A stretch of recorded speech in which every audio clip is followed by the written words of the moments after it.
2000 entreprises françaises ayant souffert de la crise ont déjà bénéficié de fonds pour la modernisation industrielle. C'est le cas de Starus, une société de transformation alimentaire qui livre des légumes prédécoupés, des plats cuisinés et des sauces aux restaurateurs locaux. Les couvre-feux imposés aux restaurants ont impacté la société. Starus a connu une baisse d'activité de 80%, mais continue d'investir dans sa modernisation. C'est l'un des critères pour bénéficier d'une aide dans le cadre du plan de relance.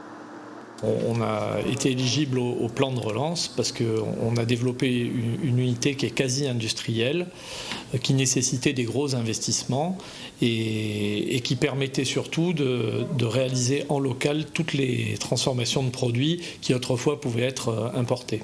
On avait demandé une somme, on en a eu à peu près la moitié, donc la somme c'est 380 000 € sur un projet d'investissement qui est de l'ordre de 1,2 million au total. Et on en a touché une première tranche très rapidement, ce qui nous a bien aidé pour lancer le projet, notamment passer les commandes auprès de fournisseurs. La deuxième tranche ne devrait pas tarder à arriver.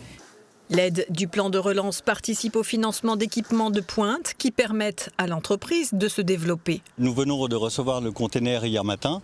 Dedans, nous avons notre nouvelle ligne salade en continu.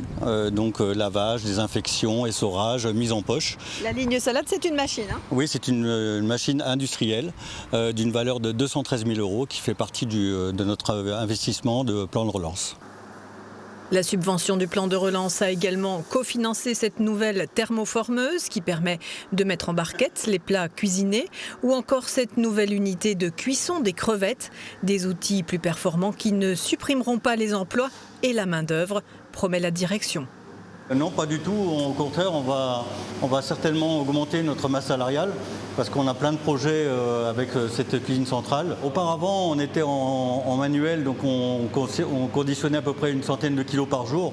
Avec une machine telle que celle-là, on va pouvoir confectionner entre 400 et 800 kilos au jour. Fabriqué en local, ce que l'on importait avant, c'est autant de valeur ajoutée au savoir-faire réunionnais. Une stratégie qui fait sens dans un contexte d'augmentation mondiale des tarifs du fret maritime.